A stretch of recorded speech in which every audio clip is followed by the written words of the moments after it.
Endgame has been out for some time now, giving some time to really think about what happened in the film. To start this off, I want to make it clear that I really enjoyed the film as a whole and felt that it was a great conclusion to the overall story the MCU has presented us with thus far. But while I liked it as a whole, there are still parts that have been bothering me since I saw the movie opening night. In particular, I want to talk about what the movie did with Bruce Banner and the Hulk. In my opinion, the best use of the character overall has to be in the Avengers. Watching that movie over and over again has made it clear that the Hulk was the standout character of that story, and honestly, while Whedon might not be perfect, he really seems to have a good understanding of Bruce Banner and the Hulk in the first team-up movie. And I want it to be clear that I don't hate the arc Bruce takes through the last 3 movies he appears in. I really enjoy the idea that Russos and Taika Waititi were striving for when it comes to the direction Bruce would take through these films. However, I believe there's a missing piece that could have made the ending so much more satisfying to watch unfold. Beginning in Thor: The Best Thor, the audience finds Bruce stranded on an alien planet, stuck inside the Hulk's body, not having turned back into Banner for 2 years at this point. It's an interesting concept and planted the seeds for what would become of Hulk and Banner finally accepting each other and becoming one. Before going any further, I would like to point out what makes certain characters more compelling than others and why in some cases certain characters can feel flat and undynamic. The best part about the best characters in all films is watching these people make the difficult choices. Seeing Batman have to choose between saving Rachel or Harvey in The Dark Knight is one of the best scenes in any comic book film. The major flaw I see in the Hulk's arc from Ragnarok to Endgame is the fact that we never see Bruce have to make a difficult decision. Everything that happens of significance either happens to Bruce or is a decision made off screen. At the start of Infinity War, we watch the Hulk, a previously unbeatable, nearly, character, get absolutely pummeled by Thanos.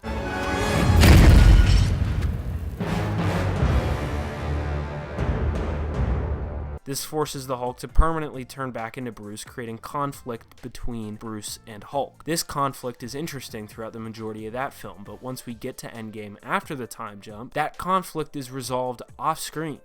It makes me wonder why even present the conflict in the first place if you aren't going to see that conflict come to fruition. The only real choice we see Bruce make throughout these last 3 films is to be the one to bring everyone back from the dead, but this choice doesn't feel satisfying for his character, in particular because it has nothing to do with the arc the filmmakers started back in Ragnarok. I'm not one to complain about things I didn't particularly love without providing some kind of solution. So I want to present my idea for what I think could have been a more satisfying conclusion to the Hulk Banner story arc. First of all, I'd like to start with Hulk and Bruce becoming Professor Hulk. I like this decision, what the outcome of the character was. I just think showing this would be more interesting than not. This is a major change I would make to the film, but overall the majority of the story wouldn't be affected. The only real difference would be the ending.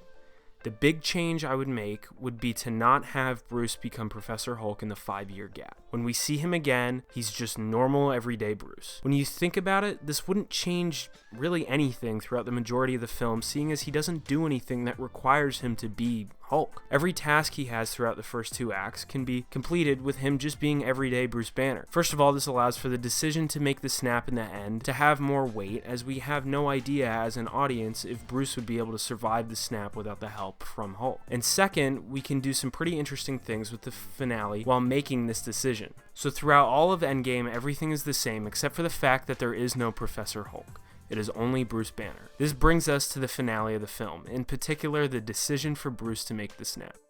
Instead of it just being Professor Hulk, Banner has to put on the gauntlet and snap to bring everyone back. He thinks that the Hulk coming out is the only thing that could save him, and because the signature waves coming off the stones is gamma, he believes he has the best chance at surviving. Bruce makes the snap and presumably dies. He collapses to the floor just like in the normal film, however it is clear he's about to die. 1. This foreshadows what would happen to a normal person if they had to make the snap, aka Tony dying. And 2. This presents a larger set of stakes for the team. They got everyone back, but at what cost? Then, Thanos' ship attacks. The missiles fall from the sky, blowing up the Avengers headquarters.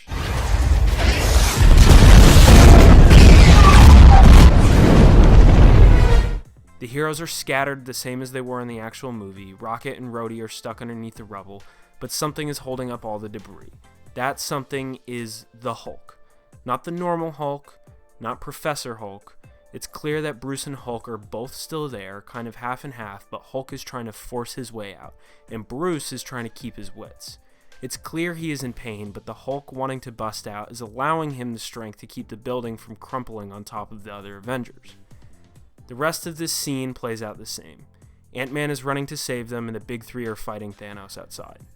We have the big hurrah moment with all the Avengers arriving to save the day, along with Giant Man busting through the debris holding Rhodey, Rocket, and the Hulk. Later into the fight, we can cut to the Hulk to show that he is fighting the battle while him and Bruce are still having internal conflict. We could visualize this by giving Bruce the half-faced look that we almost saw in Infinity War. He looks like a monster and the Hulk is itching to get out and have full control again. All of this is happening while still trying to fight the battle. But suddenly, Bruce and Hulk come eye to eye with Thanos. Bruce stands there looking at Thanos with obvious fear in his eyes. Him and the Hulk are both scared because they know what happened the last time they fought. Thanos charges, ready to fight, and the two engage in hand-to-hand combat. This could be after Wanda disarms him of his weapon and all that. They are fighting for a bit, but with Banner trying to not let the Hulk out completely, he is struggling to defeat Thanos. But as the fight keeps moving forward, Bruce starts to let go a little bit more and more with each punch, when suddenly, after a strong blow to the gut, Hulk falls to the ground, gets back up, and lets out that signature roar we all hear in the first Avengers.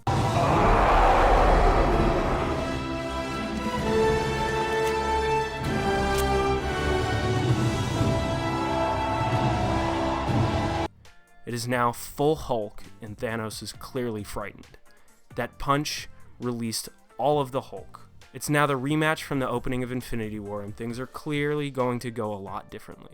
Now that Thanos is no longer in possession of the Power Stone, he's outmatched against Hulk, and after knocking him around for a few, Hulk tosses Thanos onto the ground, and is lying in the same position Hulk was left in at the end of their last fight.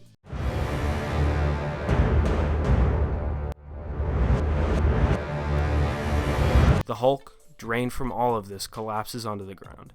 Thanos gets back up and the rest of the battle proceeds to play out the way it did in Endgame. Later, after the battle is over, Hulk lies on the ground and slowly gets up. We now see more of Bruce in his face, and it's clear that they have now become content with each other. Banner and Hulk are one, and this is possible because of the intense amount of gamma they both were exposed to during the snap. I liked the overall outcome of Hulk's arc in the actual films. However, there was something that was kind of missing for me and didn't feel completely satisfying about his story. Could this have worked in the movie? Maybe, but then again, I'm sure they have their reasons to have made the decisions they chose. This was just a different perspective on what could have happened, and this is just my opinion. I'm sure there are people who love the way Hulk's story played out, and honestly, as a whole, I really liked it. There was just something missing for me personally, and this is what I think could be a little bit more interesting.